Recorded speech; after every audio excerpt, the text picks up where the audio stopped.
What's up everyone, welcome back to Beyond ARTV. My name is John and it's time for another installment of the Dear John Q&A. In this series I take a detailed viewer question that you guys leave in the comment section down below or else on Twitter at ARTV Reviews, starting with Dear John so that I can find you, and then I reply in video form if I feel the question needs more context or explanation. Today we're going to be talking about something that I've been wanting to discuss for quite some time now. That is album covers. Do they make or break an album? How have they evolved over the decades? I got a great viewer question from TG Plays, so we're going to dive right into that. If you happen to enjoy the discussion today, then please hit that like button. A like goes a long way. And subscribe for the love of music. Dear John, how important do you think album covers are for albums? Do you think it's important to have a cover that best represents the album? Finally, does an album cover make or break an album depending on if it's good or bad? This is a fantastic question and it's going to make for a great deep dive. Thank you again for the question, TG Plays. I'm going to take this opportunity to talk about album covers and yes, whether they can make or break an album, how I feel they've evolved, but there's going to be a general discussion as well. Because again, I've been kind of itching to talk about this for a while and I found this question and it gave me the perfect opportunity. When you think of an album cover, your mind probably goes to some of the most iconic of all time or else some of your personal favorites. I think album art has evolved so much over the decades because back in the day, maybe the 60s, the 70s, or even before that, you typically saw a band just posing somewhere. Maybe a close-up shot of a solo artist, maybe them posing with an instrument.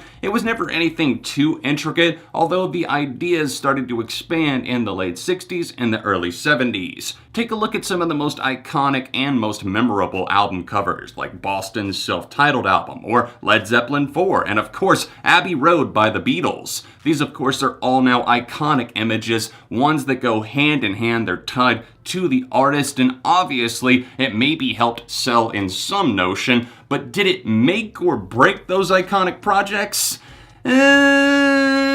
It's highly unlikely. According to a lot of people, including my own dad that I spoke to about this, a lot of people that grew up in the 50s, 60s, and 70s didn't even pay attention to that. It was about, obviously, the music, as I feel it should be at the end of the day, but there's nothing wrong with having an alluring image that's going to draw people in. At one point in time, I think that people would shuffle through the record store and they would see maybe A Night at the Opera by Queen, and they're like, what is that? Or they see this other wild album cover or something that's well shot, or maybe it just kind of jumped off the page to them and they're like, okay, I'm gonna pick this up and buy it without knowing the music at all. That's of course changed. People are probably going to sample anything on streaming services before they actually maybe go out and buy a copy. It might occasionally still happen, but I do think that the album cover can be more important than some people give it credit for. After the early days of what we know as modern music and bands like the Beatles, Pink Floyd, and beyond, I think a lot of artists started to see this as more of an opportunity instead of just something that they would plaster their faces on. I think of some of the most lazy album covers of all time, maybe Let It Be by the Beatles, which is literally just 4 separate shots of band members, and obviously not a great follow-up to the likes of Abbey Road, which is now the iconic pose of them crossing the street. After that time, we took on the 80s, and that was a very wild time, not only for culture, but also for album covers, and it included a lot of hair metal bands and other genres going above and beyond, kind of going for shock value and putting some insanity on the covers. But it wasn't really until the 90s that I think the artists started to get it dialed in as far as what they actually wanted these images to be. We started to see weirdness. We started to see oddities from the likes of Nirvana's Nevermind.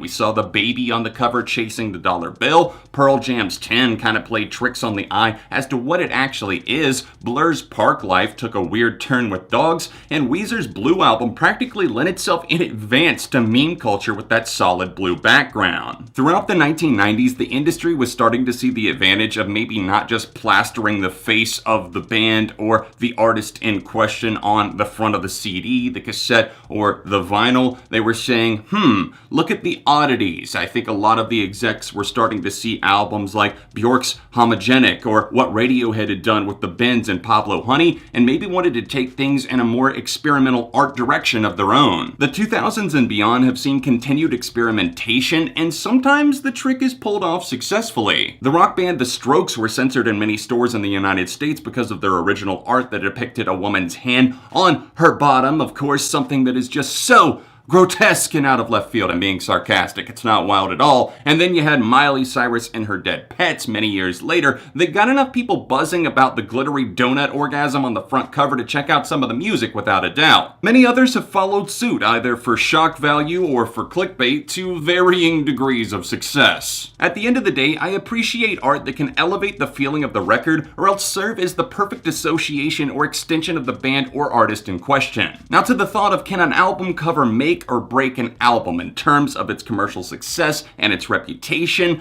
I'd have to personally say no. Just look at the self-titled album by Daughtry. If a photo of a bald man standing in a dimly lit room can still manage to sell 7 million copies worldwide, anything, I mean anything can. That's not to say that simplicity doesn't work well. It's all about the design, the intent, and how it represents the music within. In fact, some of my favorite album covers of all time have simplicity to them. The Black Parade has the effective marching band skeleton plus a menacing font. 1X has a row of paper cutouts with, you guessed it, 1X labeled upon one of them. And Kendrick Lamar's Good Kid Mad City features his family photo that works perfectly since it's a coming-of-age story told throughout the album. Cover art definitely differs from genre to genre as well, which is important to take notice of. If you primarily listen to, say, country or folk music, then you probably think it's quite natural to just see an image of the artist or the group standing in front of a rather mundane backdrop. I felt that way for the longest time because I grew up on the music of Alan Jackson, Willie Nelson, Reba McEntire, Shania Twain, etc. And the trend still continues today as every bro country fuckboy continues to pose with his baseball cap or cowboy hat at any given opportunity for a cover shoot. Modern era hip hop and rap continue to be inspired by some of the legendary works and artwork in the community, such as Dr. Dre's The Chronic and Nas's Illmatic. Childhood photos served as the basis for Lil Wayne's highly successful The Carter Saga and have largely been associated with Wayne's music because of that rollout. However, in some facets of that community, old photos have given way to a more luxurious vibe, as we see fashion or wealth being displayed in some corners of the community, with artists of many genres, including rap, flexing on us even with their cover art. Come on, I can't even glance over at the new release page on Apple Music or Spotify without getting flexed on. To conclude my TED Talk on album covers, I'm going to wrap up by saying that I feel that maybe an album cover is less important to the commercial side of things and more important to us and the special connection that we might feel to a certain time in our life or to a certain album. We associate the way that American Idiot looks to Green Day's album and the music that's associated with it. Maybe we've tied Nas's Illmatic eternally to that cover art image. We see the face that's overlaying the city there. It's important, and I'm not downplaying that.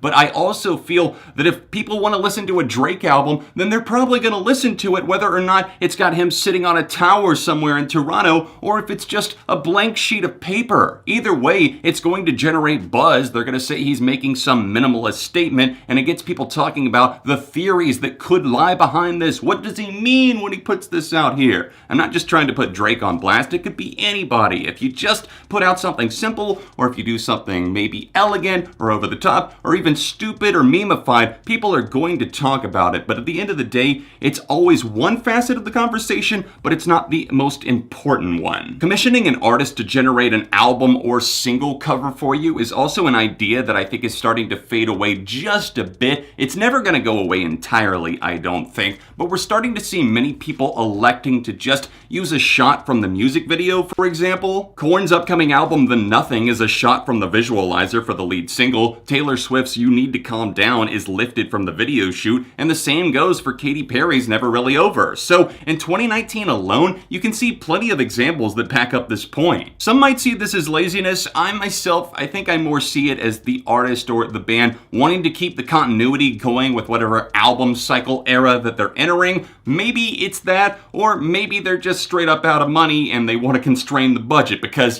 thanks streaming. Anyways, it's time to turn the question back over to you guys. What do you think about album covers? Do you think that they're extremely important? Do you think that they can make or break a project? Because even though I did say yes, they are somewhat important, and no, I don't think that they can make or break a project, I think that this could be an interesting discussion. So let me know your thoughts in the comment section down below. And also, let me know, is there an album that you've ever actively avoided or else listened to because of of the album cover. I think this could get some really interesting responses. Would you like to get your detailed music-related question answered in a future episode of Dear John? We'll start it with Dear John and leave it in the comment section down below, and I might get to you in a future installment. If you want to catch up on the last episode I did, then tap this card right here, or tap here for another recent discussion I had. Other than that, you can connect with me on social media, including my Patreon page linked in the description down below, and I'll see you soon for more right here on Beyond ARTV.